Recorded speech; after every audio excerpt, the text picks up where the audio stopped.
ဒီနေ့ကတော့ကျွန်တော်ညနေကဖတ်လိုက်ရတဲ့သတင်းလေးတစ်ခုပေါ့အဲ့ဒါပတ်သက်ပြီးတော့ကျွန်တော်ပြန်ပြီးတော့ရှင်းပြမယ်ပြောပြချင်တာပေါ့ဗျာအဲ့သတင်းကိုဖတ်ပြီးတော့ကျွန်တော်စာပြန်ပြီးတော့စီတယ်ကျွန်တော်စဉ်းစားရတယ်ပေါ့နော်ပါလဲပေါ့အဲ့ကိစ္စတဖြည်းဖြည်းချင်းစဉ်းစားပြီးတော့မှကျွန်တော်ပြန်ပြီးတော့ပြောချင်တာကျွန်တော်လူမျိုးတွေရောဟိုဘက်က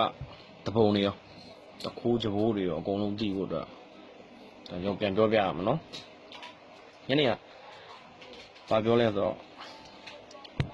မာလာလာ statement တစ်ခုထွက်တယ်အဲ့သူ statement နဲ့ပတ်သက်ပြီးတော့ကျွန်တော်ပြောသူ statement နဲ့မှပါတာကကျွန်တော်တို့လူမျိုးတွေကသူတို့လူမျိုးတွေဒီသူတို့ရိုဟင်ဂျာတွေကိုကျွန်တော်ကတတ်တယ်ပေါ့ကျွန်တော်ကတတ်တယ်အဲ့လိုမျိုးသူတို့ကမှန်တယ်ကျွန်တော်တို့ကမှားတယ်ဆိုတဲ့သဘောနဲ့ statement တစ်ခုထွက်လာအဲ့ statement ကိုတကွကျွန်တော်က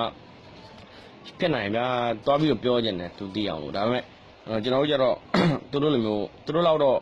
ဒီအတိုင်းဝမ်မကျဲဘူးပေါ့ social တိတ်မရှိဘူးအဲ့တော့ကျွန်တော်တက်နိုင်တဲ့နေရာကနေပြီးတော့ဒီ Facebook ကနေပြီးတော့ကျွန်တော်ချက်ပြောပြမယ်စင်ပြင် share ပေးလို့ရတယ်အဲ့ဒါမှဖတ်တယ်မှာကိုယ့်အကောင့်ထဲမှာရှိတဲ့နိုင်ငံသားတွေလည်းရှိဒါတွေတော့ကျွန်တော်တို့ကပြန်ပြီးတော့ပြောပြမှာနော်ကျွန်တော်မာလာအဓိကကျွန်တော်ပြောချင်တာမာလာလာပါနော်သူပြီးလို့ရှိရင်ဒီနဲ့ပတ်သက်တဲ့ရိုဟင်ဂျာရောင်းနိုင်ငံဝင်လာရင်ဘာဖြစ်မလဲဆိုတာအစားကျွန်တော်အင်္ဂလိပ်လိုစီးကပတ်ကုံကျွန်တော်ပြောပြမှာဟုတ်ပြီနော် Okay သူ statement ကိုလိုက်ပြီးတော့ကျွန်တော်တို့ပြန်ပြောမှာနော် Okay Dear Malala first of all I sincerely hope that you actually understand what your own statement mean and say if you are perfectly honest and not being used by modern day politics you wouldn't mind telling me whole word that you don't even understand half of what you claim you said ပထမဦးပြောချင်တာတော့သူရေးထားတဲ့ statement အကြောင်းသူကိုယ်တိုင်နားလည်သေးဖို့အတွက်ကျွန်တော်တို့ဘက်ကပြောပြဖို့လိုတယ်သူသာတကယ်လို့ဒီသူ statement ပေါ်မှာသူရိုးသားတယ်ဆိုရင်ရိုးသားတယ်ဆိုလို့ရင်သူဒါလေးကိုပြန်ပြီးနားလည်ရမယ်ပြောဥပမာကျွန်တော်နိုင်ငံရဲ့အကြောင်းတွေပေါ့ဒီခေတ်တဲ့နိုင်ငံရေးမှာသူကအတုံးရခံဖြစ်နေပြီလားเนาะအဲ့ဒါကိုကျွန်တော်ကပြန်ပြီးတော့ပြောပြသူ့ statement ကိုသူနားလည်ဖို့လိုတယ်အဲ့အကြောင်း Here's why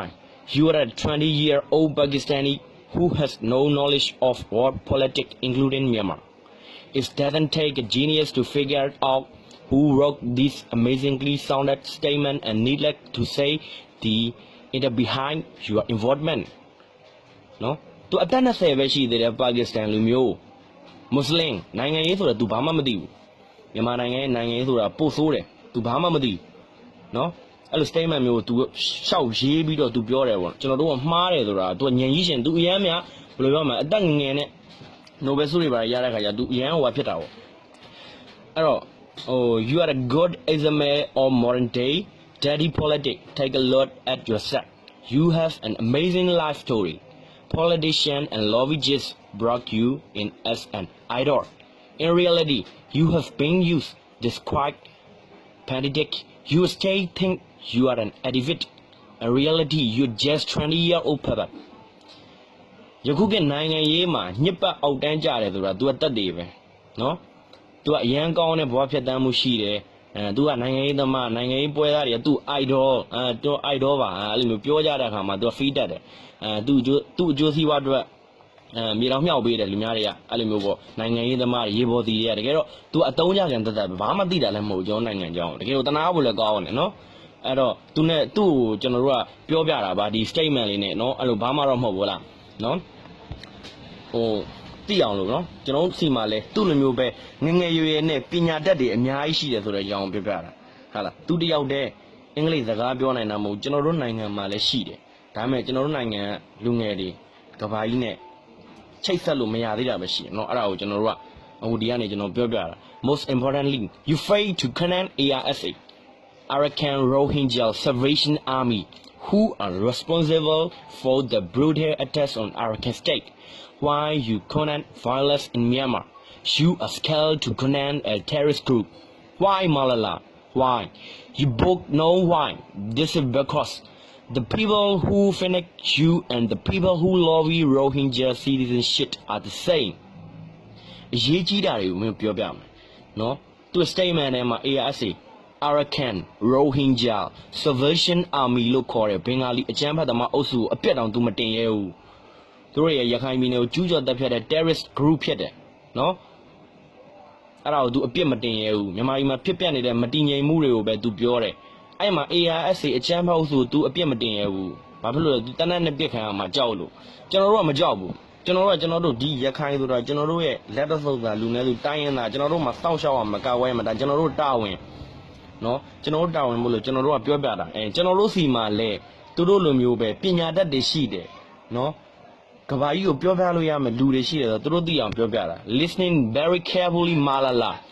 don't talk about anything that you don't understand You have no clue of what's happening in Arakan. By the way, that's the name of state in Myanmar. Most likely you won't know. Violently you will knock away by granting this undocumented English citizenship. No? Away ရတယ်ပြီးတော့ဘာမှမသိတဲ့ဒီမြန်မာနိုင်ငံအကြောင်းကိုလာမပြောနဲ့ကိုယ်နိုင်ငံမှာတော့မှကိုမနေဘဲနဲ့ UK ကိုထွက်ပြေးပြီးတော့ဒီ away ရကျုပ်တို့နိုင်ငံအကြောင်းလာပြောကြရမလို့ဘူးနော်လူများနိုင်ငံကိစ္စဝင်ပါရမလို့เนาะအဲ့ဒါလေးကိုသိအောင်ပြောပြတာဟုတ်လားဒါကျွန်တော်တို့မှာအများကြီးရယ်ဥမာဗျာအခုပြဿနာတက်နေတယ်ကဘာကြီးကိုဘယ်လိုချပြမယ်ဟောမြန်မာလူပြောနေလို့ဟိုဘယ်လိုပြောမလဲတစ်ဖက်နိုင်ငံကလူတွေနားမလဲဘူးเนาะများတို့လည်းတက်တဲ့လောက်တီးတဲ့လောက်အင်္ဂလိပ်လိုပြန်ပြီးတော့ပြောပြ live လေးတွေတင်တဲ့ကအင်္ဂလိပ်လိုလေးတွေပြောဒါမှသူတို့နားလဲမှာဟုတ်ပြီအဲ့ဒီ Rohingya ကိစ္စနဲ့ပတ်သက်ပြီးတော့ကျွန်တော်ပြပါမယ်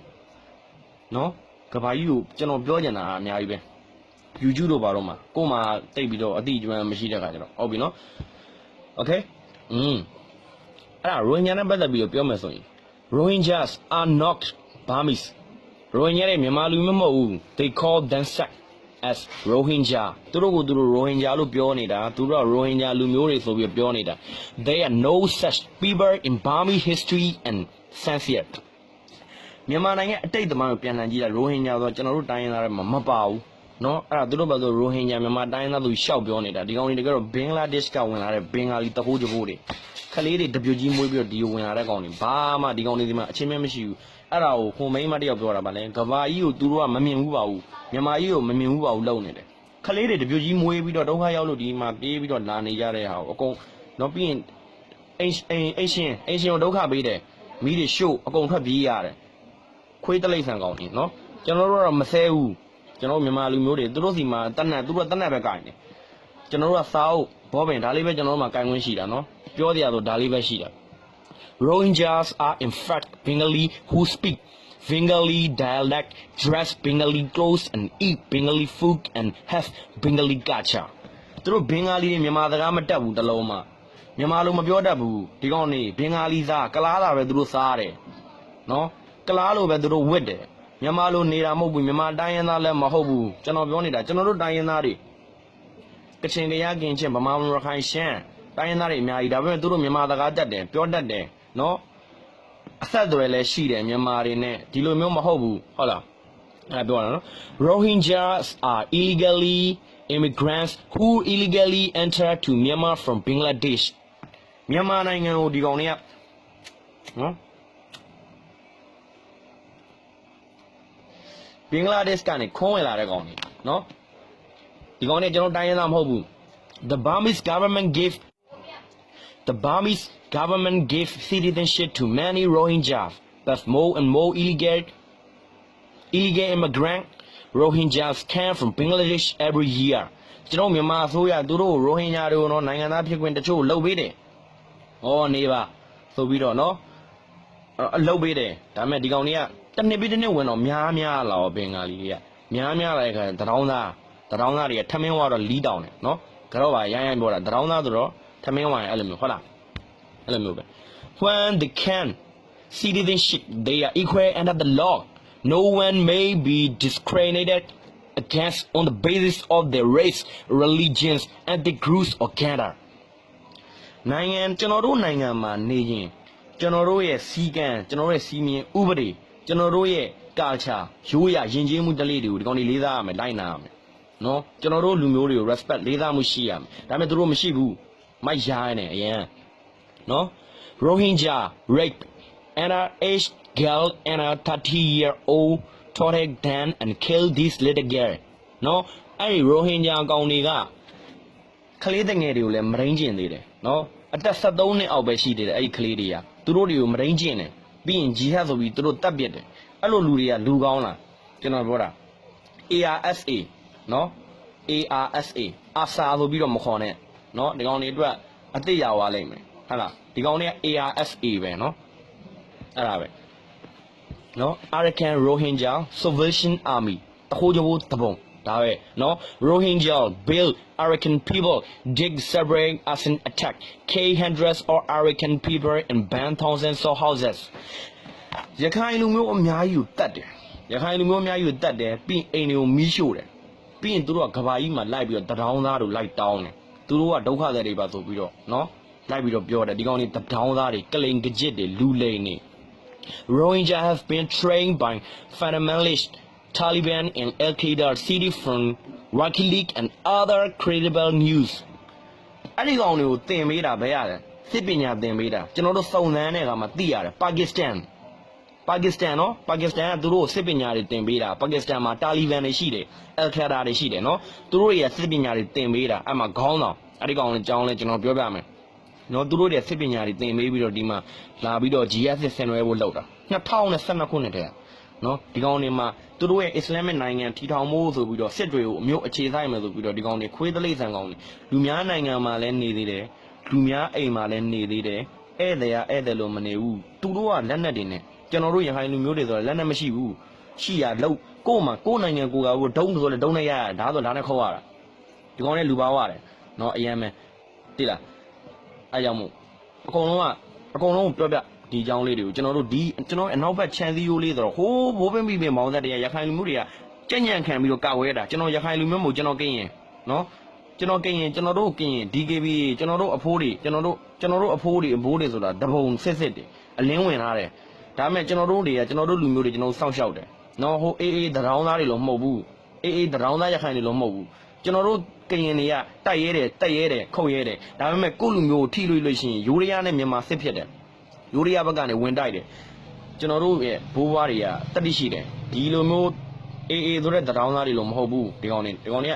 ခိုးမယ်လူမယ်စိုက်ကြီးတောင်းမယ်တတ်ဖို့လောက်ပဲတီးတဲ့ကောင်တွေနော်ဟုတ်ပြီ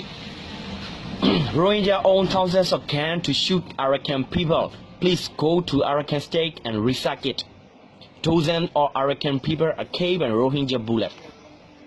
သူတို့စီမှာတနက်တွေရှိလက်နက်တွေရှိကျွန်တော်ကပြောခဲ့တယ်လို့ပဲကျွန်တော်တို့ရခိုင်လူမျိုးတွေစီမှာဒုတ်ပဲရှိဒါပဲရှိအဲ့ဒါတော့သူတို့တော့ဟုတ်တာမဟုတ်ဘူးနော်ကာကွယ်တာကိုယ်နိုင်ငံကိုယ့်ရဲ့မိသားစုကိုလာထိတဲ့ခါကျကာကွယ်တာအဲ့တော့သူတို့စီမှာဘလောက်ပဲတနက်တွေပဲရှိပါမရှိဥပမာအနေနဲ့ပြောရမယ်ဆိုရင်ဗျာကျွန်တော်တို့ကစာကလေးတစ်သေးလေးတွေကျွန်တော်တို့အတိုက်ကျွန်တော်တို့နေတယ်ဒါပေမဲ့သူတို့ကစွန်ရဲနော်ကြီးကန်းဟလာသူတို့ကလာချီတယ်ဒါပေမဲ့ကျွန်တော်တို့ကလည်းကျွန်တော်တို့အတိုက်ကိုလာထိလို့ရှိရင်ကျွန်တော်တို့ရဲ့ရှိတဲ့အင်အားလေးတွေနဲ့ကျွန်တော်တို့ပြန်ပြီးတော့ဒါတုံ့ပြန်ရမှာပဲဒါကျွန်တော်တို့မြန်မာလူနည်းစုမြန်မာတိုင်းသားလူနည်းစုကျွန်တော်တို့ကာဝဲရမယ်နော်တိုင်းသားချင်းဟလာโอเคအဲ့ဒါဆိုရင်သူတို့တွေကျွန်တော်တို့စီမှာဝင်လာပြီဆိုရင်ကျွန်တော်တို့ကဘာဒုက္ခရောက်မလဲအဲ့ဒါကိုကျွန်တော်ဆက်ပြီးတော့ပြောပြမယ်နော် They cannot marry and have children government restrict them သူတို့ကလက်ထပ်လို့မရဘူးသူတို့ခလေးယူလို့မရဘူးတဲ့အဲ့လိုမျိုးသူတို့အစိုးရသူတို့ပြောထားတယ်သူတို့လက်ထပ်လို့မရဘူးသူတို့ခလေးယူလို့မရဘူးဘာဖြစ်လို့လဲဆိုတော့ဒီကောင်တွေကခလေးကိုအသကောင်မွေးတဲ့ကောင်တွေနော်အသကောင်မွေးပြီးတော့နိုင်ငံမှာနေရမရှိလို့ဒီမှာလာနေတဲ့ကောင်တွေနော်တလိမ့်ဆန်ကောင်တွေသိလားနော်တလိမ့်ဆန်ကောင်တွေဒီကောင်တွေကမွေးပြီးဒီမှာလာပြီးတော့ဟိုဟာဖြစ်တယ်ဒီမှာဒုက္ခလာပြီးတယ်ကိုယ့်နေရာမှာကိုမနေဘူးနော်ဟုတ်လား Rohingya population extremely increase every year in Myanmar the rate is higher than Myanmar population rate how can the population increase every year သူတို့တွေကမွေးတယ်လှုပ်တယ်အားနေရနေလှုပ်တယ်ဒီကောင်တွေနိုင်ငံတော်အတွက်လည်းအကျိုးမပြုဘူးကဘာကြီးအတွက်လည်းအကျိုးမပြုဘူးလှုပ်တယ်မွေးပြီးတော့ဒီမှာလာပြီးတော့အကုန်လုံးထိုးထည့်တယ်ဒီကလက်မခံတော့ပြဿနာရှာတယ်လက်နဲ့နော်ဟုတ်ပြီဟာလားပြောရတာ they have discrimination on religions they don't have freedom of religion သူတို့ကဘာပြောလဲဆိုတော့ ဒီအောင်မဖွဲ့ခင်မှာသူတို့အရင်တော့ဖွဲ့ခဲ့တဲ့အဖွဲတွေကသူတို့ဘာသာရေးနဲ့ပတ်သက်ပြီးတော့အစွန်းရောက်မယ်ဆိုပြီးတော့သူတို့တွေကပြောတယ်ဘာသာရေးနဲ့ပြောတယ်ဘာဖြစ်တယ်ညာဖြစ်တယ်ဒါပေမဲ့တကယ်တမ်းကျတော့အခုကဘာသာရေးနဲ့ပတ်သက်တာမဟုတ်ဘူးမဆိုင်ဘူးဘာသာရေးမဟုတ်ဘူးဗုဒ္ဓဘာသာတွေခရစ်ယာန်တွေအစ္စလာမ်တွေမဆိုင်ဘူးအခုကအကျမ်းဖတ်တာတတ်လူဘာဝတာလို့ခေါ်တယ်ဒါနေတရားမရှိလို့ခဏလာနေတယ်ခဏလာနေတော့အရှင်ကအာနာပါနာနဲ့လက်ခံလာတဲ့ခါတော့တရောင်းသားတွေကလူဘာဝတယ်ဟုတ်တယ်နော်လူဘာဝတယ်သူတို့တွေကဟိုမှာကျွန်တော်တို့ဘုန်းတော်ဘာသာမှာရှိတယ်ဗျာတလို့စားဘူးသူ့ကျေးဇူးတဲ့မေ့နေတယ်ဒီမီရရေနော်ဒီမီရထွက်တဲ့စပားတွေကိုစားတော့ပြီးတော့ခွေးတရောင်းသားတွေကနော်တရောင်းသားတွေထမင်းဝါမှဘာဖြစ်တယ်ဆိုလာပဲလား There are many must built by Rohingya in Arakan state if they have restriction on religion how can hundreds mosques in Arakan state ဟာလားရခိုင်ပြည်နယ်မှာသူတို့တွေကများလာတယ်နေတော့ပထမတော့ရွာလေးမှာပေါ့နော်ဟုတ်လားတနာလို့ခေါ်ထားတယ်အဲ့ဒါနောက်ပိုင်းကလေးတွေတပြည့်ပြည့်မွေနေရတယ်မရှိတော့အဲ့ဒီရွာပါဖြတ်စီအကုန်လုံးသူတို့တွေပဲနေကြတယ်အဲ့လိုမျိုးနော် they are so poor that they didn't have anything to eat သူတို့မှာစားရမရှိဘူးစားရမျိုးစိုးမရှိဘူးသူတို့နိုင်ငံမှာယထာကျွန်တော်ကလေးလာတယ်အများအဲဘင်္ဂလားဒေ့ရှ်မှာယထာတစည်းပေါ်ဆိုရင်လူတွေတက်တာဗျာဘယ်လိုပြောရမလဲတဲ့လားအခုဟောလီဝုဒ်ကမင်းသားမင်းသမီးလာလို့ကျွန်တော်မြန်မာလူမျိုးတွေပြေးကြည့်တဲ့ပုံစံမျိုးတိုးကြိတ်လို့တော့မရဘူးနော်ကေပေါ့လာတယ်လို့မျိုးဟဲ့လားဝိုင်းပြီးတော့ကြည့်တာတိုးကြည့်လို့တော့မရတဲ့ပုံစံမျိုးသူတို့အများကြီးပဲလူမျိုးတွေအများကြီးမွေးတယ်အတကုံမွေးပြီးတော့ဒီမှာကျွန်တော်တို့ပြဿနာလာရှာတာ The trust is they just want to get free money from UNHCR organization the bay a lot of needs houses and mosques they bought a lot of gun and rocket how can the bay house and mosque how can they buy gun သူတို့တနက်တွေလက်နက်တွေနော်အဲဗလီတွေစောက်တယ်ဘယ်ရပတ်စံနဲ့စောက်တယ်တခုချင်းစီပြောတာနော်ကျွန်တော်ပြောတာချင်းချင်းလေးတဆင်ရင်ကျွန်တော်သွားတာဘာဖြစ်လို့ဘယ်လိုဖြစ်လို့ကြောင့်ဗလီဘယ်လိုစောက်ဟုတ်ပြီနံပါတ်၄ Rohingya are not Bengali Rohingya တွေကဘင်္ဂါလီလူမျိုးမဟုတ်ဘူးနော် Rohingya ဆိုတော့သူတို့ကတော့ပြောတယ်ဘင်္ဂလားဒေ့ရှ်ကလာတာမဟုတ်ဘူးသူပြောတယ်အဲ့ဒါဆိုရင်ကျွန်တော်တို့မြန်မာတွေဟိုးရာသွင်းလှန်ကြည့်နော်ဟိုးရာသွင်းအနော်ရထားတို့ခေတ်တုန်းကကိုပြန်လှန်ကြည့်လိုက်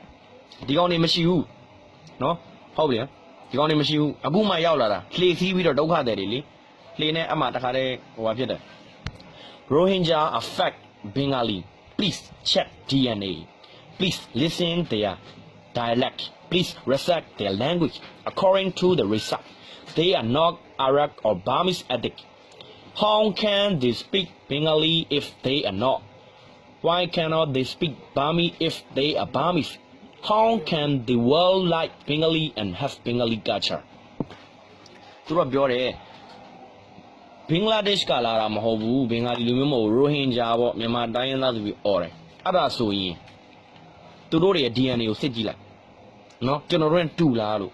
ဟုတ်လားနော်ဒါဆိုနည်းနည်းတော့ရှုပ်အောင်မဟုတ်လားပြီးလို့ရှိရင်သူတို့ရဲ့ဘာသာစကားကိုလေ့လာသူတို့ရဲ့ကာချာတွေနော်သူတို့ရဲ့ပြောတဲ့စကားတွေကမြန်မာစကားမပြောဘူးသူတို့ဘင်္ဂါလီစကားပြောတာ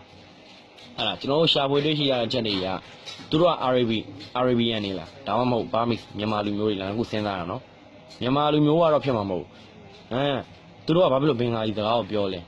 သူတို့တွေဘာဖြစ်လို့ဘင်္ဂါလီစကားကိုပြောလဲမြန်မာစကားဘာဖြစ်လို့မပြောလဲအဲ့တော့သူမြန်မာလူမျိုးမဟုတ်လို့ဘောရှင်းနေတာပဲဟုတ်တယ်နော်အဲ့ဒါဟိုမှအတင်းပဲသူတို့ကမြန်မာဆိုပြီးတော့ပြောတယ်နော် They are taught by Arakan people There are many Rohingya in Arakan state the population is more than Arakan people population Rohingya population increases every year and Arakan population decreases every year if they are taught by Arakan they will run away from the Arakan state and they won't be sticking around like super glues ဘယ်လိုပြောရမလဲဗျာရခိုင်ပြည်နယ်မှာရခိုင်လူမျိုးတွေရဲ့ကလေးမွေးတဲ့နှုန်းကနည်းတယ်သူတို့ကအတကုံမွေးတော့သူတို့ရဲ့လူကြီးထူထပ်မှုနှုန်းကကျွန်တော်တို့ဒီရခိုင်လူမျိုးတွေရဲ့လူကြီးထူထပ်မှုနှုန်းတဲ့များလာတဲ့အခါမှာသူတို့ကလူဘာဝလာတယ်ပေါ့နေစရာမရှိတော့အဲ့ခါကျတော့ကျွန်တော်တို့ရခိုင်လူမျိုးတွေကဟိုလူစုနဲွားတဲ့ခါကျတော့ပြန်မောင်းထုတ်လို့မရတဲ့ခါကျတော့သူတို့ကစူပါဂလူးနဲ့ကတ်ထားသလိုလေးရခိုင်ပြည်နယ်မှာလေးစူပါဂလူးနဲ့ကတ်ထားသလိုခွာလို့မရတော့ပြီးတော့နိုင်ငံခွဲထွက်ဖို့ဆိုပြီးတော့သူကတောင်းမြန်အောင် Rohingyas are so peaceful. Rohingya လူမျိုးတွေရတဲ့ agent နေတဲ့ Rohingya လူမျိုးတွေ agent နေတဲ့ Rohingya rape, torture and kill Arakan little girl. Rohingya bullied and killed hundreds of Arakan people. They burned thousands of houses and dozens of Buddhist temples. How can the whole Arakan town and village go to ash? Why are many Arakan people killed by Rohingya? Rohingya ရဲ့ agent နေတဲ့ နော်ခွေးဘက်ကနတ်တကားထက်တော့ဒီတကားပြောတာ Rohingya ရဲ့ agent နဲ့သူတို့တွေကျွန်တော်တို့ဗုဒ္ဓ image ဗုဒ္ဓ temple တွေကိုသူတို့မီးရှို့တယ်ဖျက်ဆီးတယ်ရခိုင်ကလေးမလေးတွေကိုမရင်းကျင်တယ်နော်ရခိုင်ကလေးမလေးတွေကိုမရင်းကျင်တယ်ဒီကောင်တွေပြီးတဲ့ခါကျရင်ရခိုင်လူမျိုးတွေလည်းတတ်တယ်အဲ့ဒါကို agent နဲ့တဲ့သူတို့က Government should recognize Rohingya as citizenship. Bengali government denying its own people. Burmese government accept them, give them citizenship and equal right. However, more and more Bengali Rohingya illegally enter to Myanmar every year. They are rude and aggressive.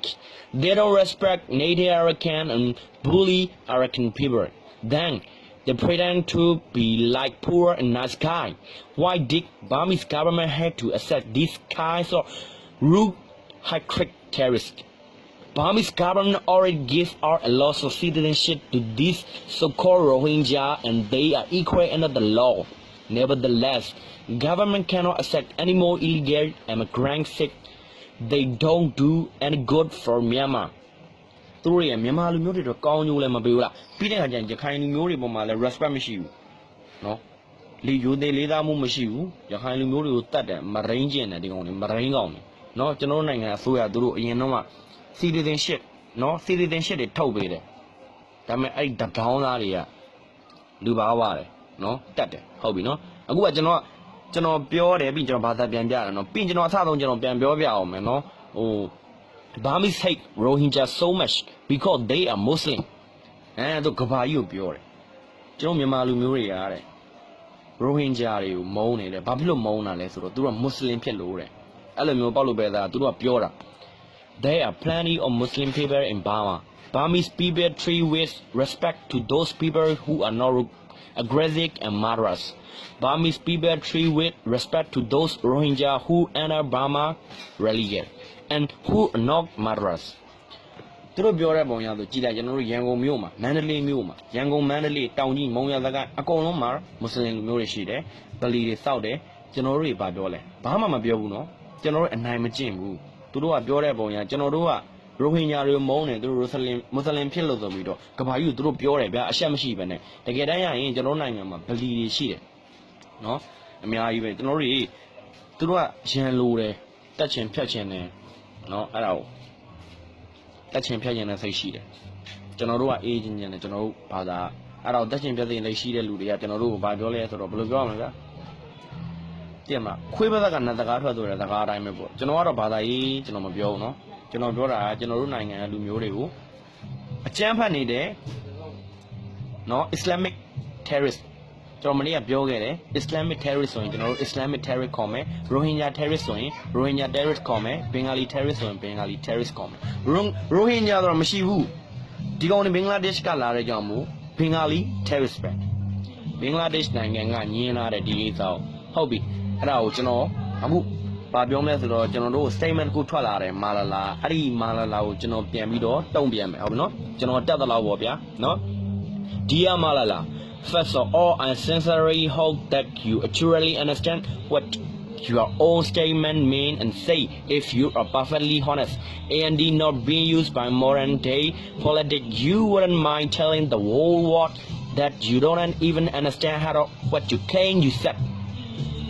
Here's why. You are a 20-year-old Pakistani who has no knowledge of world politics, including Myanmar. It doesn't take a genius to figure out who wrote this amazingly sound statement and neglect to say that in behind you involvement. You are a good estimate of modern day dirty politics. Take a look at yourself. You are an amazing life story. Politicians and lobbyists brought you in such an idol. In reality, you have been used. Describe, panic, You still think you are an activist. In reality, you are just 20-year pop-up. Most importantly, you failed to connect ARSA, Arakan Rohingya Salvation Army, who are responsible for the brutal attacks on Arakan state, while you connect brothers in Myanmar. You are scared to connect a terrorist group. Why, Malala? Why? We both know why. This is because the people who fanatic you and the people who lobby Rohingya citizenship are the same. Listen very carefully, Malala. Don't talk about anything that you don't understand. You have no clue of what's happening in Arakan. By the way, that's the name of state in Myanmar. Most likely you would have known. Violet will not go away by granting this undocumented Bengali citizenship. Okay? Okay? Do you understand? You know, do not let on. သူနားလဲအောင်လို့ဆိုတော့သူစီလဲရောက်ချင်မှရောက်မှာပေါ့ဒါပေမဲ့ကျွန်တော်တို့လူမျိုးတွေကြောက်စရာမလိုနော်ဟိုသူကအင်္ဂလိပ်လိုပြောလဲကိုကပြန်ပြောပေါ့ဘာဖြစ်လဲနော် Okay, if you very kind for them you can take to your country. Okay, ဟလာ if you very kind for them you can take to your country. အဲ့ဒီဘင်္ဂါလီတွေကိုတတ်နာလို့ရှိရင်နင်နေတဲ့တိုင်းမျိုးခေါ်သွားပါလားဟာဘာဖြစ်လို့ငါတို့စီမှာလာပြီးတော့ဟိုကဖြစ်နေတယ်နင်နေတဲ့တိုင်းမျိုးနင်ခေါ်သွားပါလားဟုတ်တယ်နော်Sick Arakan media need to show the world what's really happening. Some media hide the real news and they just show the world what they wanna show. This not about religious. This about raciality motivated violence. Sick Rakhine. Okay? Say Rakhine. No? ကျွန်တော်မာလာလာနဲ့ကျွန်တော်ထိတ်တိုက်တွေ့ရင်ကျွန်တော်ပြောချင်တယ်သူ If you're very kind for them, you can take to your country. Fuck you. အဲ့လိုပြောလိုက်မယ်နော်အရင်တနာနေခေါ်သွားလိုက်သူ့နိုင်ငံโอเคဟုတ်ပြီအဲ့ဒါဆိုရင်ညီလေးဘာဆက်ပြောစရာရှိသေးလဲဟုတ်ပြီကျွန်တော်ဆက်ပြောမယ်ကိုနော် Rohingya are no Burmese they call themselves as Rohingya there are no so much fever in Burmese history and census Rohingya are the five Bengali who speak Bengali dialects drag Bengali clothes and eat Bengali food and have Bengali culture Rohingya are illegal immigrants who illegally entered to Myanmar from Bangladesh. The Burmese government gave citizenship to many Rohingya, but more and more illegal immigrant Rohingyas came from Bangladesh every year.